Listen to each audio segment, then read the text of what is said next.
Números capítulo 34. O Senhor Deus mandou que Moisés desse aos israelitas as seguintes ordens: quando entrarem em Canaã, a terra que eu estou dando a vocês, as fronteiras serão essas. A fronteira do sul irá desde o deserto de Zin ao longo da fronteira de Edom. No leste, ela começará na ponta sul do Mar Morto. Depois voltará para o sul, na região da subida de Acrabim, e passará por Jim, até chegar a Gades Barneia. Em seguida, passará por Azardá, até chegar a Asmon, e de Asmon até o ribeirão que faz fronteira com o Egito, e terminará no Mar Mediterrâneo. A fronteira do oeste será o Mar Mediterrâneo.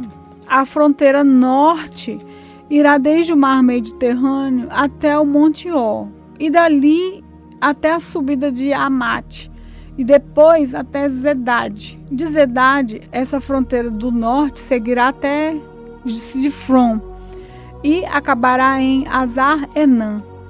A fronteira do leste irá desde Azar-Enã até Zefã, e de Zefã até Riblá, que fica a leste de Aim. Dali, a fronteira descerá pelo leste do Lago da Galileia e seguirá pelo Rio Jordão até terminar lá no Mar Morto.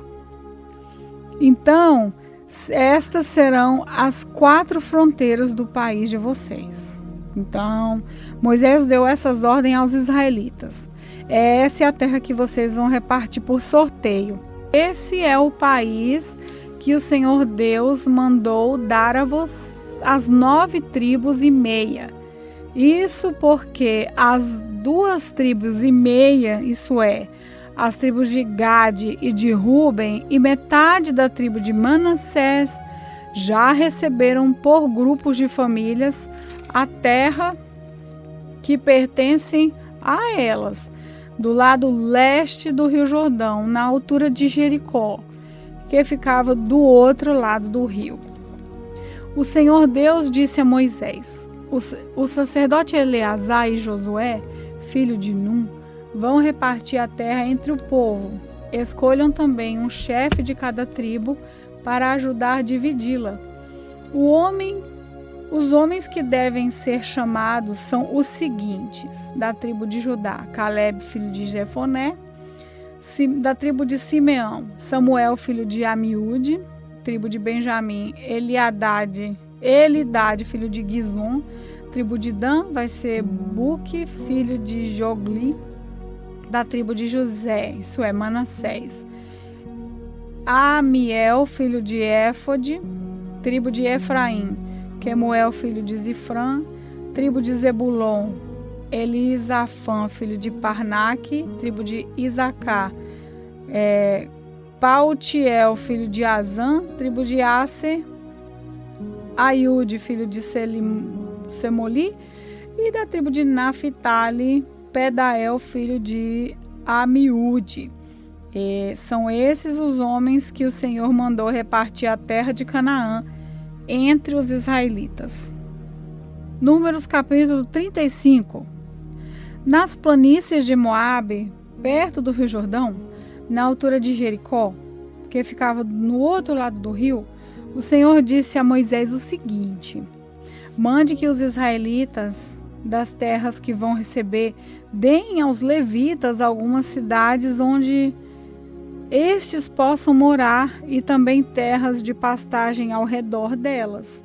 Essas cidades serão dos levitas, e eles morarão nelas.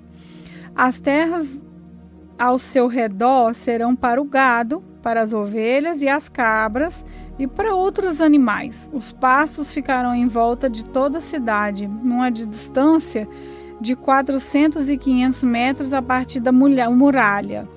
Todo o terreno formará um quadrado de 900 metros de cada lado, isso é, medirá a mesma coisa a leste, a oeste, ao norte e ao sul.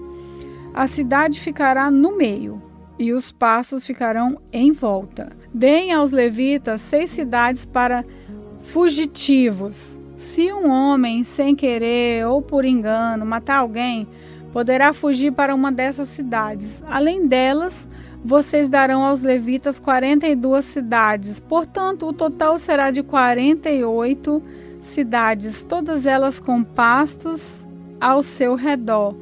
O número de cidades de levitas em cada tribo será determinado pelo tamanho do seu território, isso é, dos territórios maiores será escolhido um número maior de cidades e dos territórios menores, menor número de cidade.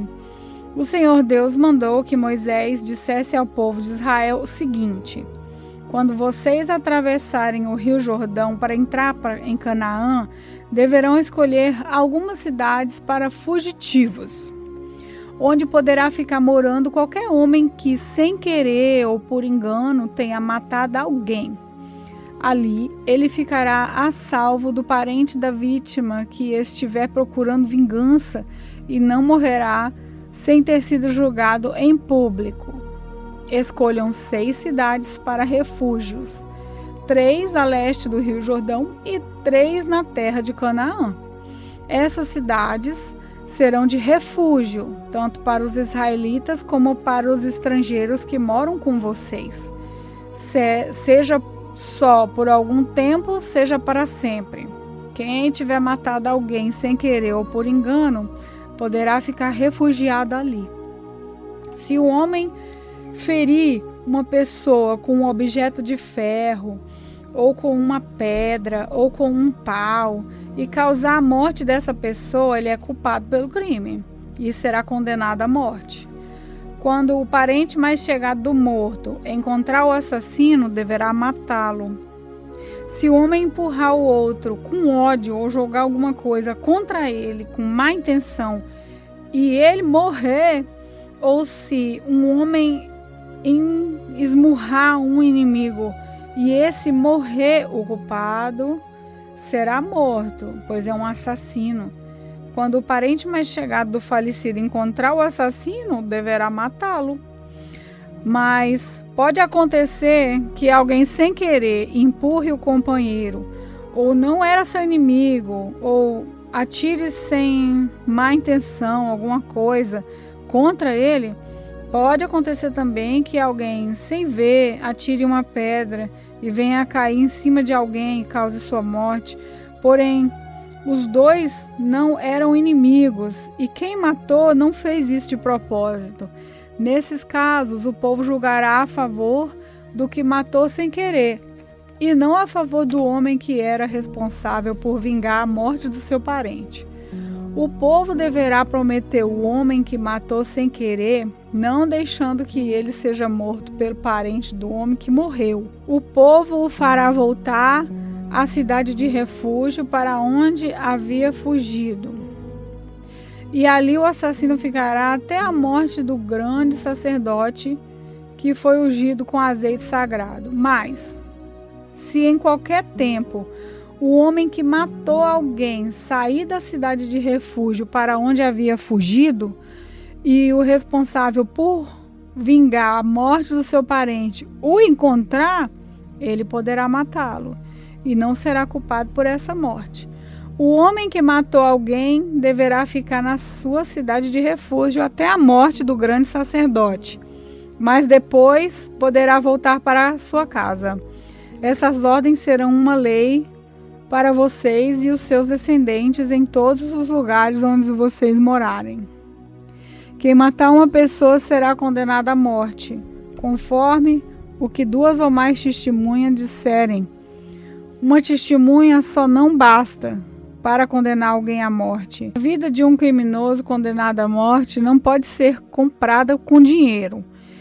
Ele será morto. Também não aceitem dinheiro para libertar aquele que tiver fugido para uma cidade de refúgio e que quiser voltar para sua terra antes de morrer o grande sacerdote.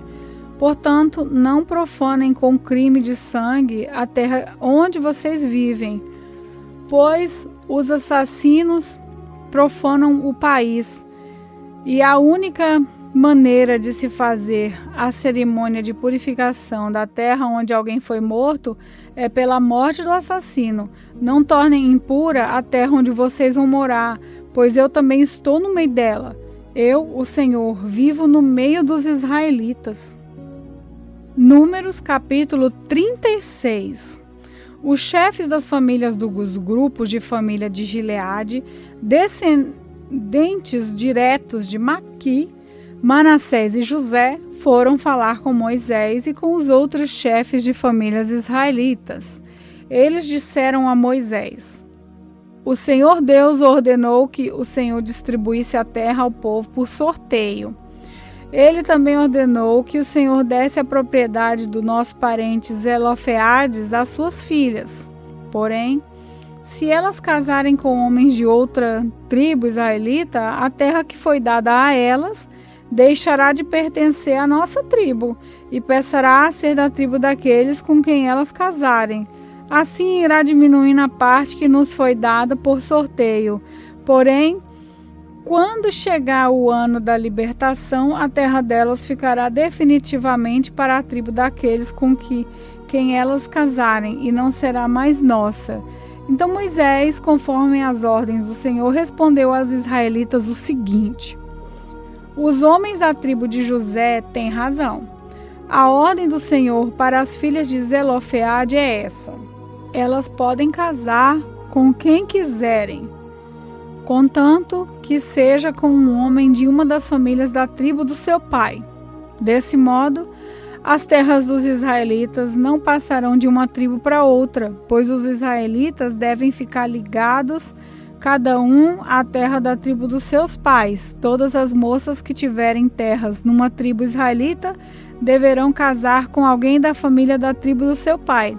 Desse modo, cada israelita herdará a terra dos seus antepassados, e ela não passará de uma tribo para outra. Cada tribo continuará ligada à sua própria terra.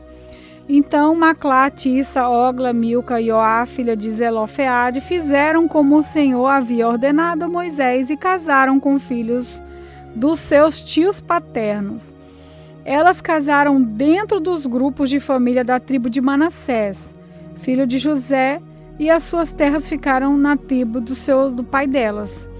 Foram essas as leis e os mandamentos que o Senhor Deus deu ao povo de Israel por meio de Moisés nas planícies de Moabe, perto do rio Jordão, na altura de Jericó, que ficava do outro lado do rio.